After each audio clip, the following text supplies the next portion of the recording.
மதுவிலக்கை தேசிய கொள்கையாக அறிவிக்க வேண்டும் என்று தமிழ்நாடு சட்டப்பேரவையில் தீர்மானம் நிறைவேற்ற வேண்டும் என விசிக தலைவர் திருமாவளவன் தீர்மானம் நிறைவேற்றியுள்ளார். தீர்மானம் எண் 11 தமிழ்நாடு சட்டப்பேரவையில் தீர்மானம் நிறைவேற்ற வேண்டும், மதுவிலக்கை தேசிய கொள்கையாக அறிவிக்க வேண்டும் என்றும், மதுவிலக்கை நடைமுறைப்படுத்தும் மாநிலங்களுக்கு சிறப்பு நிதி அளிக்க வேண்டும் என்றும், 16வது நிதிக்குழுவில் மாநிலங்களுக்கு நிதி பகிர்வை தீர்மானிக்கும் போது மதுவிலக்கை நடைமுறைப்படுத்தும் மாநிலங்களுக்கு கூடுதலாக நிதியை பகிர்ந்தளிக்க வேண்டும் என்று வலியுறுத்தி தமிழ்நாடு அரசு சட்டப்பேரவையில் தீர்மானம் ஒன்றை நிறைவேற்றி அதை இந்திய ஒன்றிய அரசுக்கு அனுப்பி வைக்க வேண்டும் என்று இம்மாநாடு வலியுறுத்துகிறது.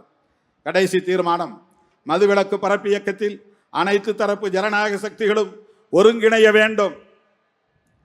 மது மற்றும் போதைப் பொருட்களின் பயன்பாடு தமிழ்நாட்டில் அனைத்து தரப்பு மக்களுக்கு மிகப்பெரிய கேடாக அமைந்துள்ளது. அதனை கட்டுப்படுத்துவதும் அரசாங்கத்தின் பொறுப்பு மட்டுமல்ல, அனைத்து தரப்பினரின் முதன்மையான கடமையாகும்.